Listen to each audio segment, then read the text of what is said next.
In practice, the sacred cubit deals more with physical matter, although the atmosphere is physical and consists of molecules which are, not solid necessarily, but have a solid physical basis.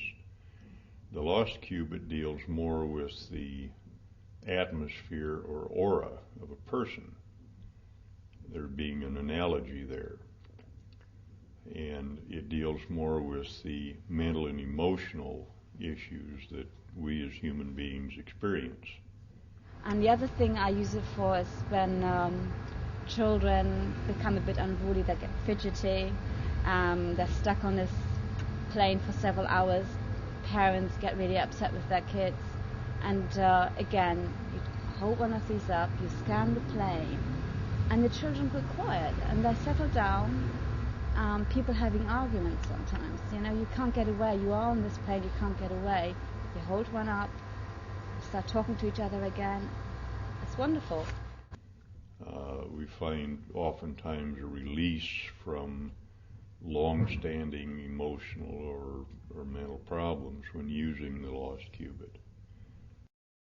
Before they arrived, and there was like changes in clearing out, so I felt like I was being prepared to step up a vibration even before I had them. And then since, I found it really easy to clear negative patterns out of my life, thoughts, habits, at physical and emotional levels. If we set a glass of water or any container of water in a ring, the water immediately begins to emit light. You can't see it with the naked eye, but it can be measured with various instruments. And we find full visible spectrum as well as ultraviolet being naturally emitted from the light under stimulation by this energy field. The other thing I do, I use my tools on energizing water, and that's absolutely fantastic. My energy level has gone up tremendously. Since we are light bodies and all of our communications within the body takes place through electrons or photons, the amount of photonic energy in the body is increased. Consequently, the energy level of the body is increased. So drinking water potentized with a ring has quite beneficial effects in both short and long term.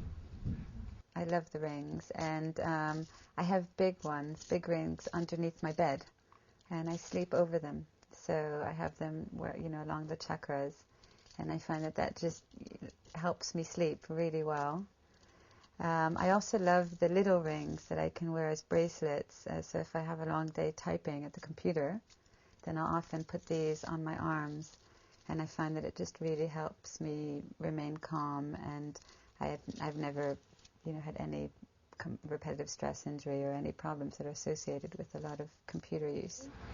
I use it on my food as well. I put the food on the plate and that on top of the rings. I find with fruit, for example, when I had some friends round and I cut up some apples and some pears, and after a few minutes these apples, they go brown. Well, my friend Jackie came round and she said, "Hang on a minute, how long have these apples been on the plate for? They're not going brown." I said, "I know. They're on these rings." So it's fantastic. They seem to give extra life force, energy, and as we're made out of water, we're mainly water, it has a wonderful effect on you. And also I love using the lost cubit to relax.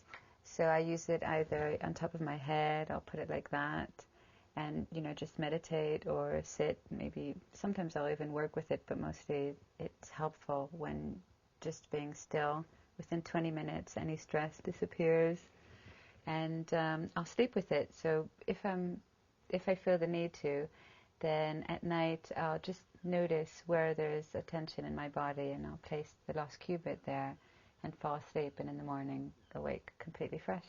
The other great thing you can use these tools for, particularly the lost cubit, is to manifest things. It works on the ethereal and on intentions. If you hold it up and you talk into it what you would like to manifest into your life, you do it with intention, it brings it into your life very, very fast. Fantastic tool. I really recommend this for everybody and anybody. I think everybody in the modern world should have a lost qubit or two.